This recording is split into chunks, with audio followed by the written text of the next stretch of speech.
Hello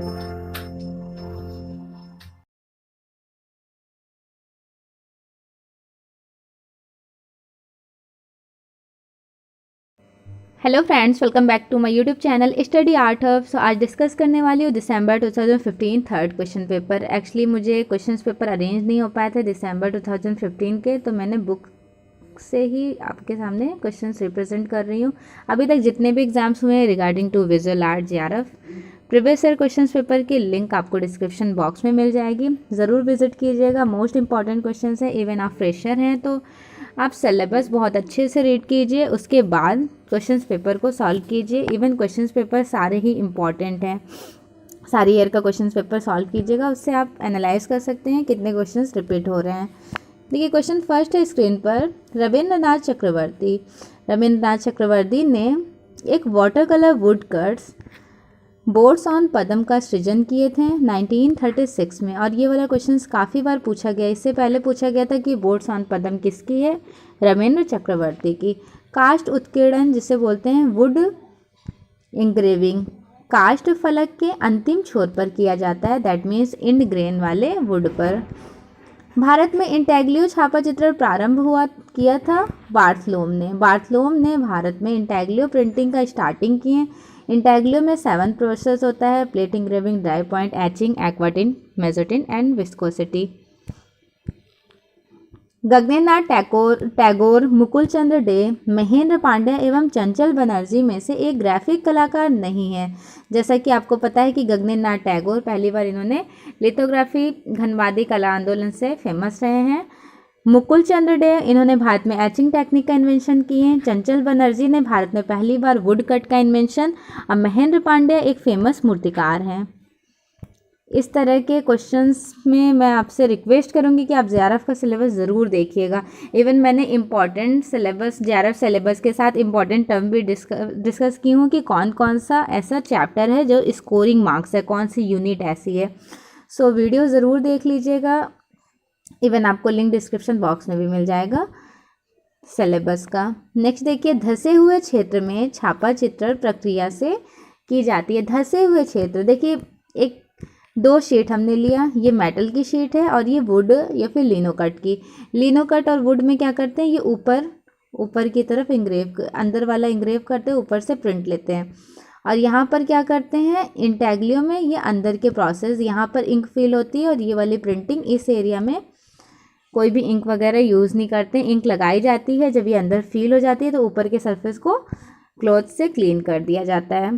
तो ये process याद रखिएगा कि जो धसे हुए क्षेत्र में प्रिंटिंग ली जाती है वो इंटैग्लियो प्रोसेस में ली जाती है।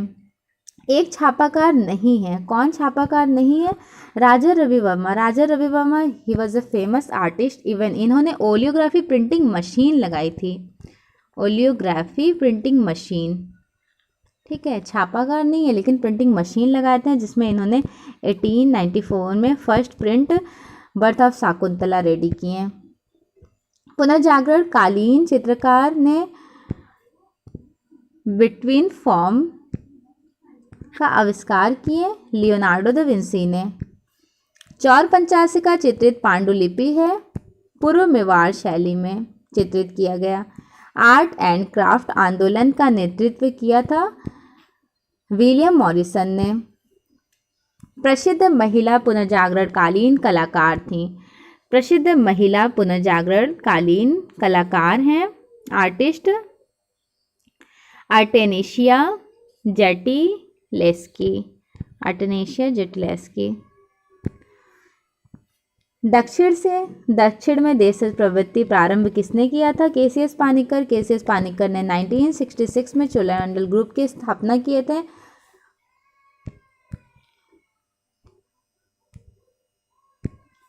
पेपर कट के लिए प्रसिद्ध हैं, कौन प्रसिद्ध चित्रकार थे, हेनरी मैटिस पेपर कट के लिए बहुत फेमस आर्टिस्ट हैं।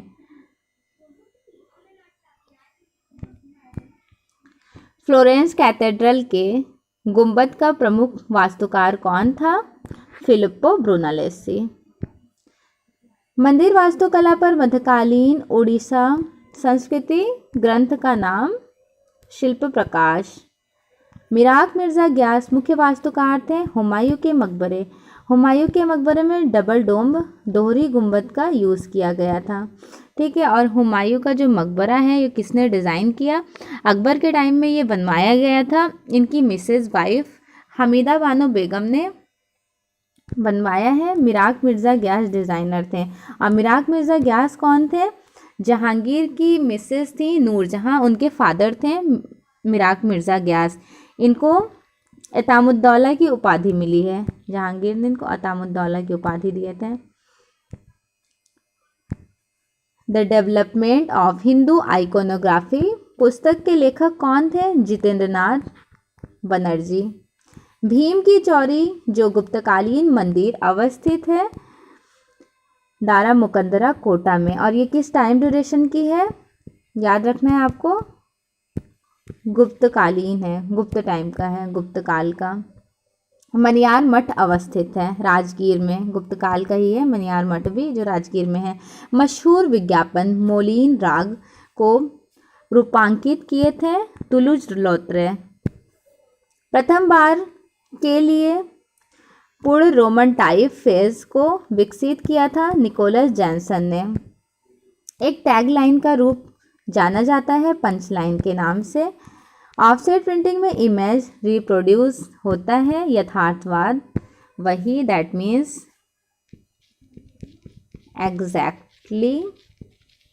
एग्जैक्टली सेम भी पूछा जा सकता है, और यथार्थ। एक विज्ञापन प्रतिलिपि का सर्वाधिक महत्वपूर्ण रूप भाग है संदेश, मैसेज। रोडनी पिएटा मूर्ति रही थी माइकल एंजेलो की। ऐसा कहा जाता है कि इनकी लास्ट मूर्ति है। ठीक है। संगमरमर से निर्मित विख्यात मूर्ति रेप ऑफ सेवाइन विमेन बहुत फेमस है जाम्बुलांगना की। इवन ये वाला क्वेश्चन काफ़ी बार एग्जाम में पूछा गया है। कभी इस तरह से पूछा जा सकता है, क्वेश्चन दे दिया जाता है 4 ऑप्शंस, कभी मैच द फॉलोइंग्स में पूछ लिया जाता है। ठीक है, इंपॉर्टेंट है। नेक्स्ट है विख्यात मूर्ति एक्सटेसी ऑफ सेंट टेरेसा, बहुत फेमस है। आर्टिस्ट बरूक आर्ट के आर्टिस्ट हैं बर्नीनी। ठीक है, याद रखना है कि ये किसकी मूर्ति है, तो बर्नीनी की। एक्सटेसी ऑफ सेंट टेरेसा बर्नीनी की बहुत फेमस रही है। अब बर्नीनी बिलोंग करते हैं बरूक आर्ट से। बरूक आर्ट स्टार्ट हुआ है 1600 टू 1750 टाइम ड्यूरेशन तक चला था। कहाँ चला था? इटली में। यहाँ पे बेसिकली लाइट एंड शेड को डिपिक्ट किया जाता था, और पेंटिंग इस तरह, स्कल्पचर इस तरह रिप्रेजेंट किए जाते थे एज लाइक कि उसमें देखने में ऐसा फील होता है कि भ्रम पैदा किया गया है। लाइक बिल्डिंग को वास्तविकता से ऊंची दिखाई गई, इवन पेंटिंग हाइपर रियलिस्टिक बने। और उसके ही साथ बर्नीनी ने जो मूर्तियों को रिप्रेजेंट किए थे, मूर्ति होती थी मार्बल की, लेकिन look like as a test wax की तरह रिप्रेजेंट होती थी। बरूक आर्ट के फादर जन्मदाता कहे जाते हैं कैरावेज्यो। अदर आर्टिस्ट हैं पीटर पॉल रूबेंस, रैम्ब्रा, और बर्नीनी यहाँ के मूर्तिकार हैं। एल्यूमिनियम को साफ करने के लिए प्रयोग किया जाता है अमोनिया क्लोराइड का। सैरामिक हिनेवा संबंधित है जापान से। मूर्तिकार सुबोध गुप्ता का प्रिय माध्यम क्या है? धातु, स्टील। क्रोनोलॉजिकल सीक्वेंस अरेंज करना है trial proof, proof, artist proof और एडिशन। क्रोनोलॉजिकल सीक्वेंस है, सबसे पहले क्या करते हैं? पीसना, फिर चित्र बनाना, सरेस लगाना और स्याही लगाना। ठीक है। वस्तुओं का सही समूह लेविगेटर, गम अरेबिक, वॉश आउट सॉल्यूशन और दूसरे। लिथोग्राफी का प्रोसेस है। लिथोग्राफी का इन्वेंशन 1798 सर सेनेफेल्डर के द्वारा किया गया। आर्टिस्ट का क्रोनोलॉजिकल सीक्वेंस एन.एस. बेंद्रे 1910 में जन्म हुआ, एम.एफ. हुसैन 1915 2011 में मृत्यु, के.जी. सुब्रमण्यम 1924 और जगदीश स्वामीनाथन 1928 में जन्म, 1994 में मृत्यु। क्रोनोलॉजिकल सीक्वेंस अरेंज करना है। जैक लुइस डेविड बिलोंग करते हैं नियो क्लासिज्म आर्ट मूवमेंट से, 1748 में जन्म, 1825 में मृत्यु। Van Gogh post impressionism artist हैं, 1853 में जन्म और 1890 में मृत्यु। Paul Klee expressionism art movement में एक पार्ट चला था, उसका नेम था ब्लू राइडर ग्रुप। उस ग्रुप के मेंबर हैं 1879 में जन्म और 1940 में मृत्यु। डेविड हॉकनी 1937 में जन्म हुआ। कालक्रम के अनुसार भारत में राजकीय कला विद्यालय, ठीक है, कला विद्यालय का सीक्वेंस अरेंज करना है। इवन इनके बारे में अगर आपको ब्रीफली थ्योरी लाइक आपको ऐसा लग रहा है कि पढ़ना है, तो एक हमने यूथ कंपटीशन है, यूथ कंपटीशन बुक प्लेलिस्ट में जाइएगा, देखिएगा वहाँ पे थंबनेल लिखा हुआ है। ये जितने भी कला विद्यालय हैं, भारत के सारे कला विद्यालय के बारे में वहाँ पे एक्सप्लेन है। इवन कब इस्टेब्लिशमेंट हुआ, कौन कौन से वहाँ पे टीचर थे। जैसे मद्रास कला विद्यालय 1850 में इस्टेब्लिशमेंट हुआ था। 1884 में यहाँ पे E.B. हैवल टीचर थे। 1929 में D.P. रॉय चौधरी टीचर थे और 1957 में K.C.S. पानिकर टीचर थे। 1997 में यहाँ पर एक म्यूज़ियम इस्टेब्लिशमेंट हुआ था। कोलकाता ग्रुप 1854 में टाइम ड्यूरेशन रहा है। बॉम्बे ग्रुप 1857 और जयपुर 1946। भारतीय ग्रंथों के सही क्रम क्रोनोलॉजिकल सीक्वेंस अरेंज करना है। सबसे पहले कामा सूत्र आ जाएगा वात्स्यायन का, फिर अभिलाषिता शाकुंतलम, अभिज्ञान शाकुंतलम 12वीं शताब्दी का कहा जाता है। किसका है अभिज्ञान शाकुंतलम? सोमेश्वर का है। कादम्बरी बाणभट्ट, अभिनव भारती, अभिनव गुप्त। रॉडिन का क्रोनोलॉजिकल सीक्वेंस लगाना है उनके स्कल्प्टर का। द एज ऑफ बॉल्जैक 1877 में रेडी किए थे। द गेट्स ऑफ हेल 1880 में। द बर्गस ऑफ कैले 1884 और monument to Balzac 1892। 4P of marketing का क्रोनोलॉजिकल सीक्वेंस अरेंज करना है। सबसे पहले प्रोडक्शन, प्राइस, प्लेस और प्रमोशन। सिंपल तरीके से सबसे पहले हम लोग पेंटिंग रेडी करते हैं, ठीक है, उसका प्राइस लगाते हैं, फिर उसको एक गैलरी में एग्जिबिट करने के लिए एक अच्छा सा प्लेस सर्च करते हैं, देन उसको प्रमोट करते हैं। मैं बस ऐसे ही एक्सप्लेन कर रही हूँ अपनी पेंटिंग के अकॉर्डिंग, इस तरह से आप रिलेट करके लर्न कर सकते हैं। चलिए नेक्स्ट क्वेश्चन देख लेते हैं। उपभोक्ता संस्था संबंधों को प्रभावित करने वाले कारकों का सही अनुक्रम, समीकरण, संप्रेषण, बर्ताव और बदलाव। 3D एनिमेशन सोपानों का chronological sequence, modelling, texturing, rigging and rendering. काफ़ी बार पूछा गया है एग्जाम में ये वाला क्वेश्चंस, 2 to 3 टाइम्स पूछा गया है, इंपॉर्टेंट है। मूर्तिकारों का क्रोनोलॉजिकल सीक्वेंस, केएस कुलकर्णी 1918 में जन्म हुआ। MM देवियर वाला 1922, विपिन बिहारी गोस्वामी 1934 और विमन बी दास 1943।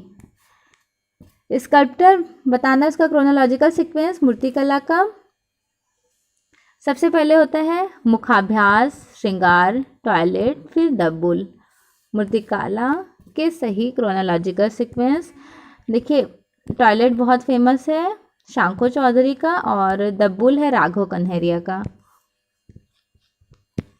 नेक्स्ट क्वेश्चन है क्रोनोलॉजिकल सीक्वेंस अरेंज करना है। कुव्वतुल इस्लाम मस्जिद, सुल्तानगढ़ी, शेरशाह सूरी का मकबरा और लाल किला। ये वाला क्वेश्चन सॉल्व करने का सबसे अच्छा तरीका है कि दिल्ली सल्तनत, जो शॉर्ट नोट्स है दिल्ली सल्तनत का, उसका सीक्वेंस देखिए कि गुलाम वंश में कौन कौन से मॉन्यूमेंट्स हैं। देन खिलजी वंश, तुगलकी, सैयदी, फिर उसके बाद Lodhi and after end of the 6 number पर आ जाता है मुगल डायनेस्टी, फिर उसका मॉन्यूमेंट्स देख लीजिए। इस तरह से 2-4 बार भी रीड कर लेंगे, आपका ये सारा क्वेश्चंस बहुत ईजिली क्लियर हो जाएगा। अजप्शन है प्रिंट मेकिंग दृश्य कला की अभिव्यक्ति के माध्यम के रूप में समझा जाता है। जो प्रिंट मेकिंग होती है वो दृश्य कला की अभिव्यक्ति के माध्यम के रूप में समझा जाता है। अजप्शन एंड रीजन देखते हैं। क्योंकि प्रिंट मेकिंग प्रक्रिया के प्रत्येक चरण में शामिल होता है। So here both are correct, दोनों सही है। अजप्शन है पॉल गॉगेन ने वुड कट और एचिंग दोनों में काम किए, लेकिन पॉल गॉगेन चित्रकार थे और प्रिंट मेकर का अभ्यास भी किए थे। सो हियर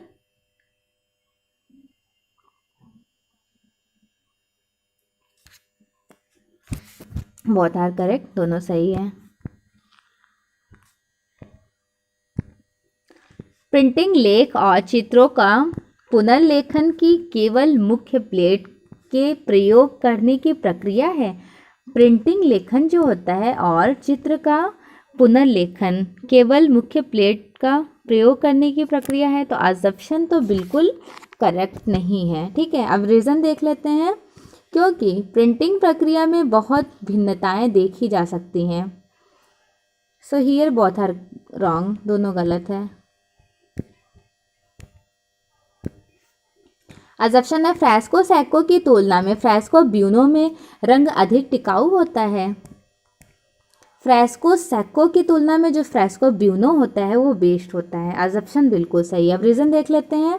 क्योंकि फ्रेस्को ब्यूनो एक शुष्क प्रक्रिया है। फ्रेस्को ब्यूनो शुष्क प्रक्रिया है, बताइए आप?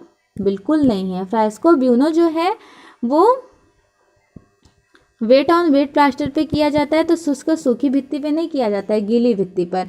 जबकि फ्रेस्को सैको सीधे आर्द्र प्लास्टर में पेंट किया जाता है। तो यहाँ पे अपोजिट कर दिया गया, तो बिल्कुल गलत हो जाएगा। देखिए, ये म्यूरल का एक टेक्निक होता है। म्यूरल का एक टेक्निक होता है, उसके 2 पार्ट्स होते हैं, फ्रेस्को ब्यूनो और फ्रेस्को सैको। फ्रेस्को ब्यूनो जो होता है वो वेट ऑन वेट प्लास्टर पे रेडी किया जाता है। 14वीं सेंचुरी में इसकी शुरुआत हुई है इटली में हाई रेनेसेंस आर्टिस्ट के थ्रू। और फ्रेस्को सैको टेक्निक इंडिया में इसमें ज़्यादा काम देखने को मिलेगा। बेसिकली इंडिया की ऑन देन कही जाती है फ्रेस्को सैको। लेकिन फ्रेस्को ब्यूनो में भी इंडिया में काम हुआ है, जैसे जयपुर आराइशी पद्धति फ्रेस्को ब्यूनो टेक्निक में, और बंगाल स्कूल में कुछ आर्टिस्ट हैं उन्होंने भी फ्रेस्को ब्यूनो टेक्निक में काम किया है, जैसे विनोद बिहारी मुखर्जी हो गए। तो आपको ये ध्यान रखना है कि फ्रेस्को सैको शुष्क माध्यम पे काम होता है। ठीक है, ये जो है शुष्क माध्यम फ्रेस्को सैको का पार्ट है। और फ्रेस्को ब्यूनो जो है वो आर्ट प्लास्टर, और fresco buono wet on wet plaster पे रेडी करना होता है। Fresco secco long time duration लेकर टेकन टाइम में कंप्लीट कर सकते हैं, कोई इसमें जल्दबाजी नहीं है, लेकिन ये जल्दी करना होता है, टाइम टू टाइम इसको रेडी कर देना होता है वेट ऑन वेट प्लास्टर पर। और फ्रेस्को ब्यूनो फ्रेस्को सैको में बस आपको इतना याद रखना है, सैको में सूखा, ब्यूनो ऑटोमेटिक करेक्ट हो जाएगा। ठीक है, चलिए नेक्स्ट देखिए। अजम्पशन और रीजन दिया हुआ है।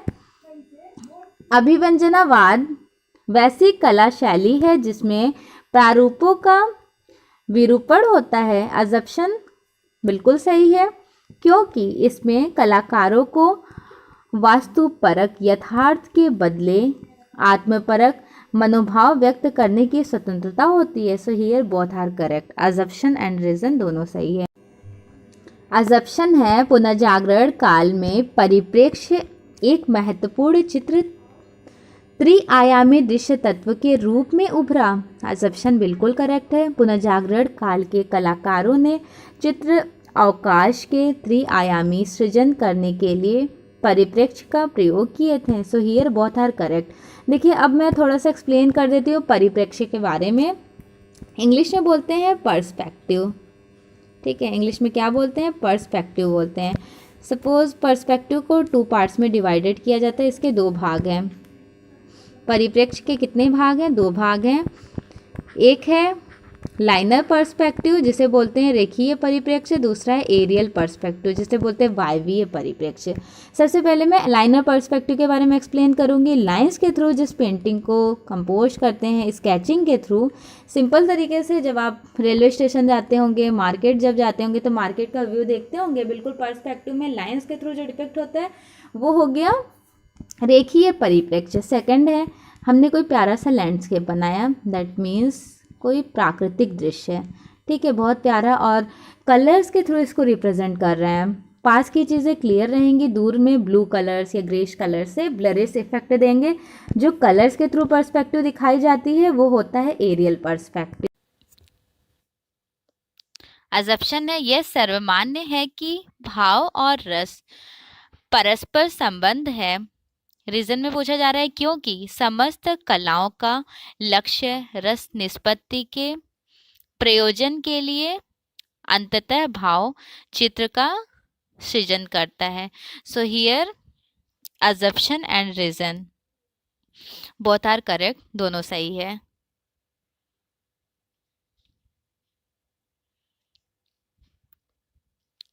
अजम्पशन है मध्य एशिया की गांधार कालीन प्रतिमाएं निर्विवाद रूप से गचकारी शैली में बनाई गई।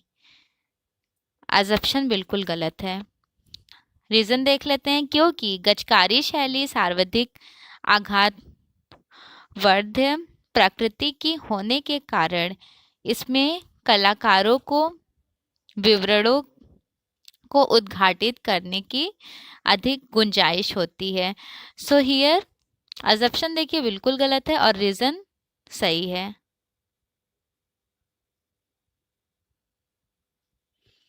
अजम्पशन है प्रत्येक व्यक्ति बाहरी विज्ञापन के लिए उसकी पसंद अथवा नापसंद के बावजूद प्रस्तुत है। रीजन है क्योंकि इसे श्रोता दर्शकगण को प्रभावित करना है।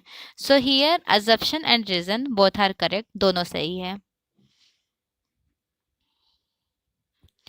अजम्पशन है तृतीयक रंग प्राथमिक और द्वितीयक रंगों के मिश्रण से बनता है। देखिए बिल्कुल सही बात है। प्राथमिक और द्वितीयक रंग जब मिक्स करते हैं प्राइमरी और सेकेंडरी कलर, तो टर्शरी कलर रेडी हो जाता है। इस कारण से वे ब्लू ग्रीन जैसे दो शब्दों के नाम से जाने जाते हैं। बिल्कुल सही बात है। ब्लूइश ग्रीन जैसे हम बता देते हैं आपको कि यह कैसे कैसे कलर्स को, यहाँ देखिए अजम्पशन और रीजन दोनों करेक्ट है। सबसे पहले हम सेलेक्ट करेंगे प्राइमरी कलर्स को। प्राइमरी कलर्स कौन कौन सा होता है? रेड, येलो एंड ब्लू, ठीक है। फिर प्राइमरी के बाद इन दो को मिक्स करेंगे। ये प्राइमरी कलर है, रेड कलर प्राइमरी है, येलो कलर प्राइमरी है और ब्लू कलर प्राइमरी है। ये तीनों प्राइमरी कलर है। रेड येलो मिक्स करेंगे तो ऑरेंज कलर बनेगा, सेकेंडरी कलर हो गया। ब्लू और येलो मिक्स करेंगे, ग्रीन सेकेंडरी कलर। ब्लू और रेड मिक्स करेंगे तो वॉलेट या फिर पर्पल बन जाएगा, ये बैगनी जिसे कहते हैं, ये भी सेकेंडरी कलर। जब हमने 1 और 1 प्राइमरी को मिक्स किया तो क्या बना? सेकेंडरी बना।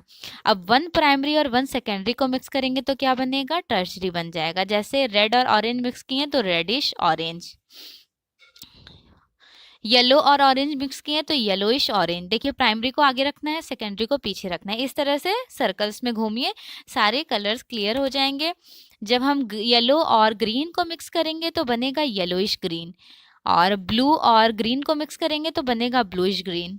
ब्लू और येलो को मिक्स करेंगे तो वॉलेट है पर्पल, ब्लूइश पर्पल बन जाएगा। और वॉलेट पर्पल और रेड को मिक्स करेंगे तो बन जाएगा रेडिश पर्पल। क्लियर हो गया। तो ये जो थे 3 प्राइमरी थे, जब हमने 1 प्राइमरी और 1 प्राइमरी को मिक्स किया तो 3 सेकेंडरी कलर बन गया। फिर 1 प्राइमरी और 1 सेकेंडरी को जब हमने मिक्स किया तो 6 टर्शरी कलर बन गया, ठीक है। टर्शरी कलर में आपको ध्यान रखना है कि टोटल उसकी कितनी संख्या होती है? 6 होती है। यहाँ पे मैं अपोजिट कलर भी आपका क्लियर करा देती हूँ। रेड के सामने वाला ग्रीन कलर है, that is called it opposite colour. एक दूसरे के आमने सामने वाला जो कलर होता है अपोजिट कलर। वॉलेट के सामने है yellow colour, that means yellow इसका अपोजिट है। ब्लू के सामने ऑरेंज है तो ब्लू का अपोजिट ऑरेंज है। और इसमें यहाँ तक तो क्लियर हो गया। मैं समीपवर्ती कलर्स के बारे में बता देती हूँ। जैसे रेड कलर हो गया, रेड के बराबर में रेडिश ऑरेंज है, उसके बराबर में रेडिश पर्पल है। रेड है, रेडिश ऑरेंज है और ऑरेंज है। ये तीनों जो एक ही श्रेणी के कलर्स बराबर में चलते जाते हैं वो हो जाते हैं समीपवर्ती रंग, एनालॉगस कलर्स। क्लियर। काफ़ी इंपॉर्टेंट था ये कलर व्हील, तो हमने आपको एक्सप्लेन किया है। पता है आप भी इसी तरह से डायग्राम के थ्रू क्वेश्चंस को सॉल्व कीजिएगा एग्जामिनेशन हॉल में। देखिए थोड़ा जल्दबाजी में कंफ्यूजन होने लगता है कलर्स को लेकर, और कलर व्हील के थ्रू अगर क्वेश्चन सॉल्व करेंगे ट्रिक के साथ तो कभी डेफिनेटली कभी आपका रॉन्ग नहीं होगा। चलिए अजम्पशन देखिए। राकू को ग्रॉग एवं बालू के कणों की प्रचुर मात्रा वाले कोर्स ग्रेन क्ले से बनाया जाता है, और रीजन है क्योंकि इसे वांछित बनावट, परिपूर्णता एवं मजबूती आती है। तो यहाँ पर अजम्पशन और रीजन दोनों करेक्ट है। देखिए ग्रॉग क्या होता है पता है? तो जो ईंट का चूर होता है उसी को ग्रॉग कहते हैं। यहाँ पे दोनों सही है। अजम्पशन है स्टोन वेयर निम्न तापमान पर पकाया जाता है, सही नहीं है। रीजन देख लेते हैं, क्योंकि यह अर्थनवेयर से ज़्यादा मजबूत होता है। अर्थनवेयर से ज़्यादा मजबूत तो होता है, लेकिन इसे निम्न तापमान में नहीं पकाया जाता है। तो अजम्पशन सही नहीं है और रीजन सही है। पोर्सलिन सफ़ेद और भूरे रंग का होता है। पोर्सलिन जो होता है वो सफ़ेद व भूरे रंग का होता है, ठीक है, होता है, देखा होगा आपने भी। भूरा मतलब वो वाला भूरा नहीं, ब्राउनिश वाला नहीं होता है। पोर्सलिन एक ब्राउनिश भी होता है, ग्रे स्टोन में भी होता है, क्योंकि यह अत्यंत फाइन सॉफ्ट क्ले है, अत्यंत फाइन सॉफ्ट क्ले नहीं है। अजम्पशन सही है, रीजन रॉन्ग है।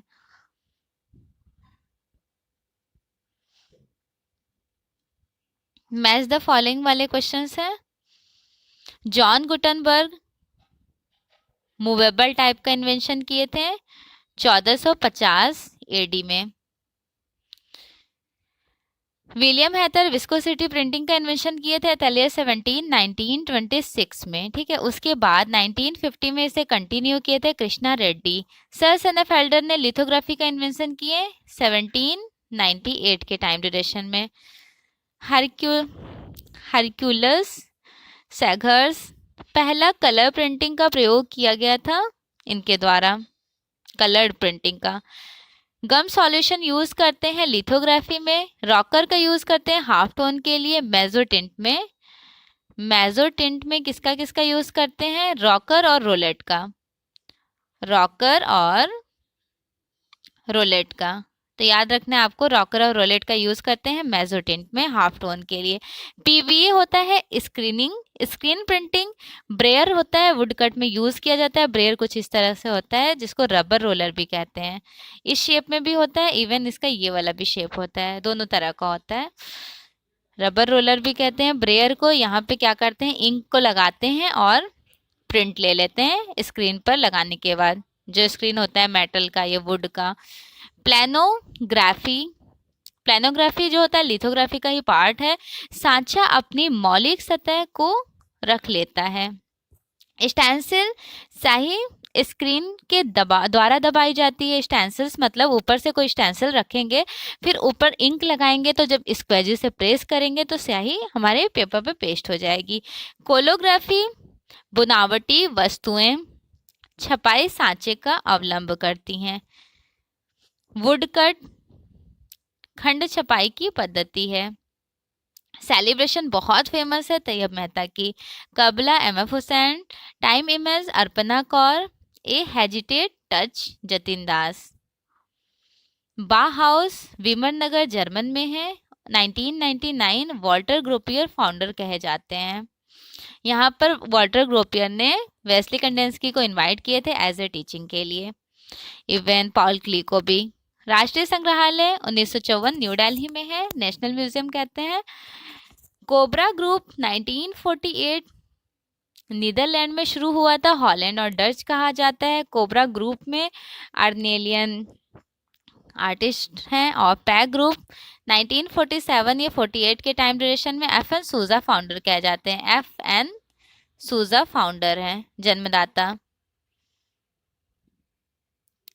Libido theory Sigmund Freud unconscious और सबकॉन्शियस माइंड को रिप्रेजेंट किए। कला दमित वासनाओं का। बाहाउस वॉल्टर ग्रोपियर, ठीक है, बाहाउस विमनगर जर्मन में है। वॉल्टर ग्रोपियर उसके संस्थापक कहे जाते हैं।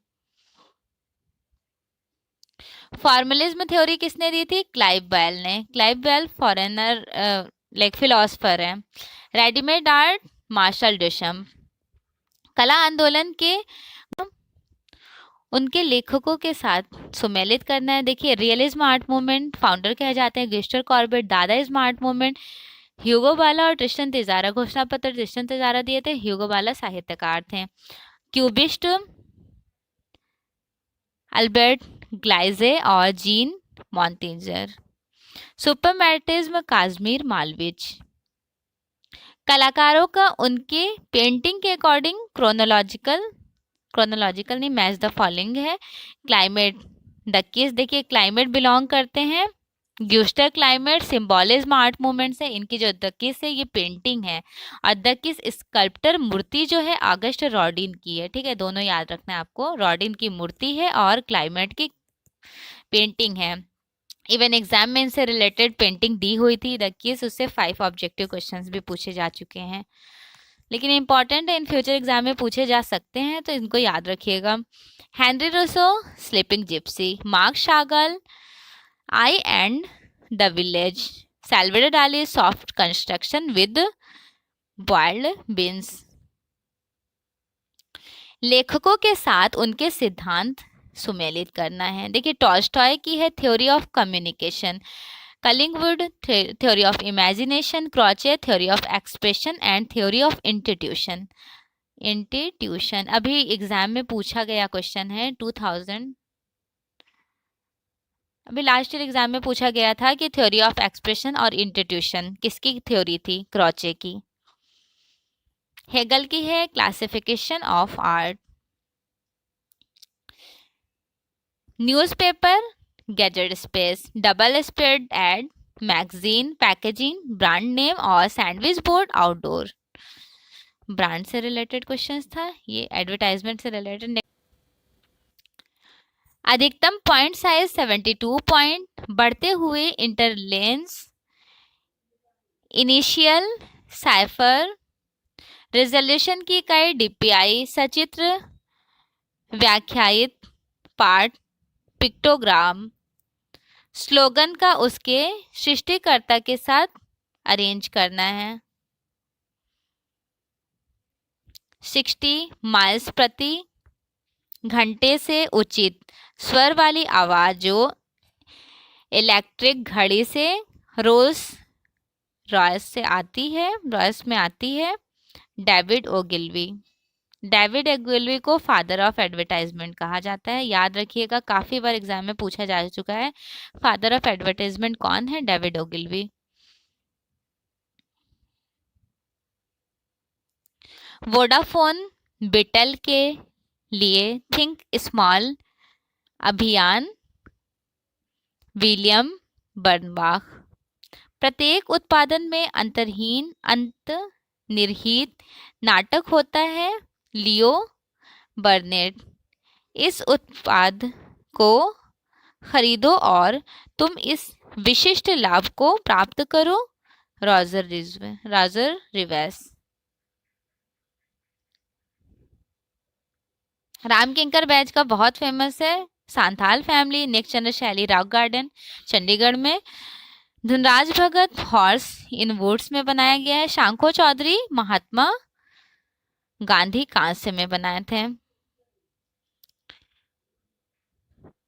सारनाथ स्तंभ में बनाया गया है, यूज किया गया है रेड सैंडस्टोन का, ग्रेनाइट, गंगा अवतरण, अपोलो एंड डैफ्ने मार्बल में बनाया गया, संगमरमर, द थिंकर, ऑगस्ट रॉडिन। देखिए सारनाथ वाला जो है मौर्य डायनेस्टी का है, गंगा अवतरण पल्लव काल का है, अपोलो एंड डैफ्ने बर्नीनी का बहुत फेमस मूर्ति है, बर्नीनी बिलोंग करते हैं बरूक आर्ट से, और द थिंकर है ऑगस्ट रॉडिन की।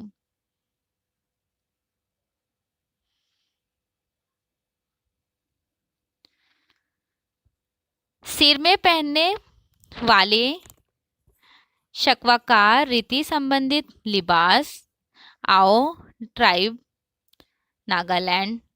छेदे पत्थर के पर्दे, सीरी सैयद मस्जिद। कांस्य की नटराज प्रतिमा चोल वंश की है, और Unakoti Shiva shrine Tripura. So finally आज के क्लास में इंपॉर्टेंट क्वेश्चंस कंप्लीट हो गए। नेक्स्ट क्लास में जून के क्वेश्चंस सॉल्व करूंगी। चैनल पर न्यू है तो प्रीवियस वीडियोस आप ज़रूर देखिएगा, इंपॉर्टेंट वीडियोस हैं। So thanks for watching, best wishes for your exam.